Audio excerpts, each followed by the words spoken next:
When I am done speaking, I want my audience to be able to know some ways of coping with the loss of a parent.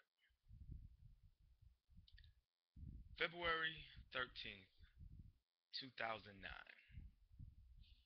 3 a.m. Ring, ring. I answer. Hello? Junior, mom just passed away.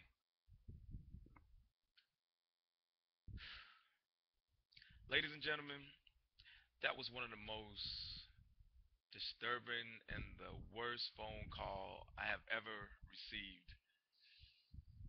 The death of my mother from congestive heart failure came as a shock to all who knew about it. About 5.1 million people in the United States have suffered from heart failure. One out of every nine of those cases ends in death.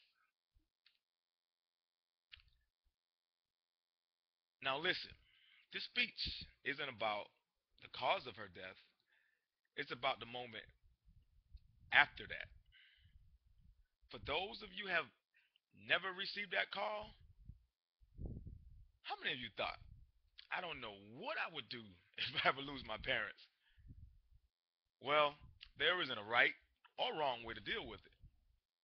I just want to share a few ways that may help someone here today cope with the loss of a parent. Questions like, what was the most difficult part? And what are some things that make coping easier? Hopefully, this will shed a little light on this emotional topic. So, what is the most difficult part? When asked these questions, thought seems to ring out like an alarm clock. Throughout the years of my life prior to losing my mom, over 95% of the people I've asked or even talked to about coping with the loss of a parent, they've always said, the first thing they say is, I don't know what I'm going to do, what I would do if I ever lose my parent. So I find myself guilty of making that statement on multiple occasions prior to losing her. So, biggest thing is missing her physical presence. That's one of the most difficult part of the process. For those of you who have yet to experience this, just imagine this: seeing and talking to the person responsible for bringing you into this world. Then one day, that all stops. They're gone. The, the initial emotions, it feels like getting hit with a ton of bricks. Sometimes I would dream about my mom, and it would feel like her death never even happened. The realism and vividness of those dreams of family sitting around, talking and laughing, it made me not even want to wake up from those dreams. Going home to visit and her not being there, it doesn't even feel like the house I grew up in. And also, seeing my father's reaction was hard to deal with as well. The look on his face was a total emptiness.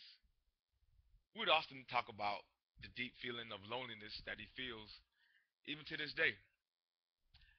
They had been married for 48 years.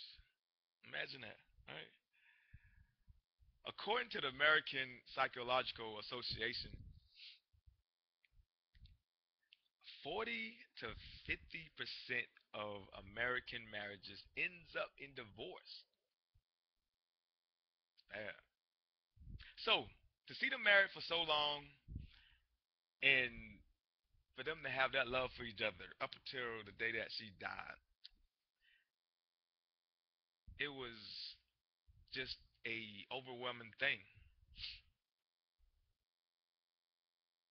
And on top of that, it was very, very much devastating. Celebrating special occasions is another difficult part of coping. When I would get an award or I would graduate from military course, she would be my biggest cheerleader. Now, it doesn't even feel right right. You know, when I have those situations where, I have accomplishment, it don't even feel the same.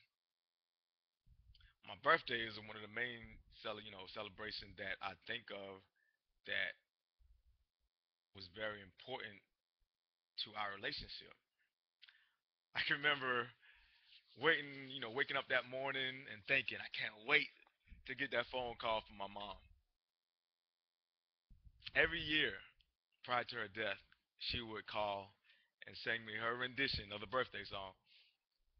Hey, she wasn't no Beyonce, or Whitney Houston, or Mariah Carey, but to me, I would rather hear my mom over them any day. All right, talking about this topic is very necessary. The shock that sometimes overwhelming flow of emotions are things that people need to be aware of. Being that I focus on what makes coping difficult, just like anything in life, it's very important to plan for the inevitable. So let me tell you a few ways I was unknowingly set up to be able to cope with one of the most difficult events a person may go through in their life.